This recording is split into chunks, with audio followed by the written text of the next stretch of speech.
ከናይሮቢ አዲስ አበባ የደርሶ መልስ ጉዞ ዋጋ 15000 የኬንያ ሺሊንግ 16000 የኢትዮጵያ ብር ገደማ ሆነም። የመንገድ ደህንነትን በተመለከተ ከሞያሌ መረጃ ወስደን የምንሄደው በኢትዮጵያ ድንበር ውስጥ ምሽግ ጉዞ አናደርግም ቀን ብቻ ነው የምንጓዘው ሲል የጉዞው አስተባባሪ አስታውቋል። አቢሲኒያ ለግዠሪ ኮች የተሰኘ የትራንስፖርት አገልግሎት አቅራቢያ ድርጅት ከኬንያ ዋና ከተማ ናይሮቢ ወደ አዲስ አበባ አውቶቡስ ተጓዦችን ማመላለስ መጀመሩን አስታውቋል። ድርጅቱ ባለፈው ሳምንት እሁድ ይፋ አድርጎት አገልግሎቱን መስጠት መጀመሩን የድርጅቱ ዋና ዳይሬክተር ሚካኤል ጀምስ ለቢቢሲ ተናግሯል። ዳይሬክተሩ እንዳሉትም በአንድ ጉዞ 7500 የኬንያ ሺሊንግ ነው የምናስከፍለው። ለደርሶ መልስ ጉዞ ዋጋ 15000 የኬንያ ሺሊንግ ወይንም 16000 የኢትዮጵያ ብር ገደማ ነው ብለዋል።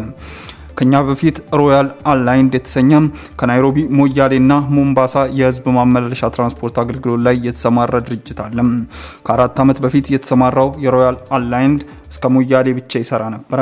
አውሮፕላን ትኬት መወደድ ሳቢያ የአውቶቡስ ትራንስፖርት ፍላጎት መኖሩንና የነን ፍላጎትም ሊያሟላ የሚችል አገልግሎት አቅራቢ ያለመኖሩን በጊዜው ክፍተት ፈጥሮ ነበር።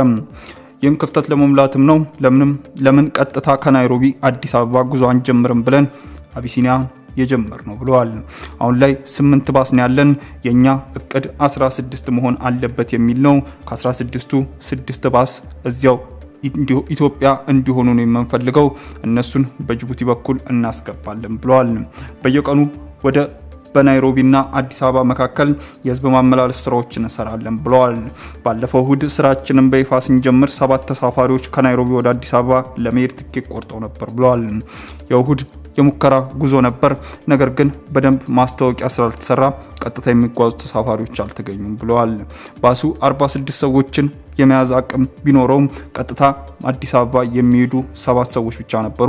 አብዛኞቹ ተሳፋሪዎች ሞያሌ ድረስ የሚሄዱ ነበሩ። 7ቱን ሰዎች በሰላም ወደ አዲስ አበባ ሸኝተናቸዋል ብለዋል። ሐሙስ ዕለት ወደ አዲስ አበባ የሚጓዘው አውቶቡስ ግን ትኬቱም ተሽጦ አልቋል ብለዋል። አውቶቡሱ 46 ሰዎችን ብቻ እንዲጭን የተገደደበት ምክንያት ወንበሮች መካከል ክፍተት እንዲኖርና ሰፋፊ ወንበሮችን ለመጠቀም ነው ብለዋል።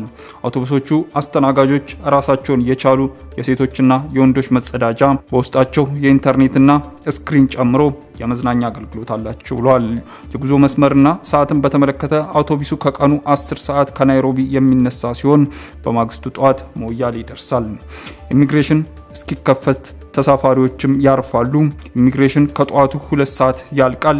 ከጧቱ 2 ሰዓት ተኩል ከሞያሌ በያቤሎ፣ ቡሌ ሆራ፣ ዲላ፣ ሐዋሳ ከምሽቱ 1 ሰዓት ገደማ አዲስ አበባ ይገባል ብለዋል።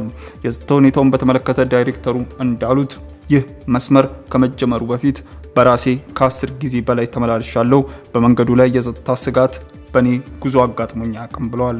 ከዚህም በተጨማሪ የመንገዱ ደህንነትን በተመለከተ ከሞያሌ መረጃ ወስደን የምንሄደው እንዲሁም በኢትዮጵያ ድንበር ውስጥ በምሽት ጉዞ አናደርግም ቀን ብቻ ነው የምንጓዘው ሲሉ መረጃውን ለቢቢሲ ገልጸዋል። ውድ ተመልካቾቻችን በለታዊው የዛሬ ውሎ ፕሮግራማችን ይዘንላችሁ የቀረብናቸው ዋና መረጃዎች እነዚህ ነበሩ። ከፕሮግራሙ ጋር አብሬያችሁ ቆይታ ያደረኩት እኔ አብዲስ አደፋር ነበርኩ። ከሌሎች የኬሎ ሚዲያ ፕሮግራሞች ጋር መልካም ቆይታ።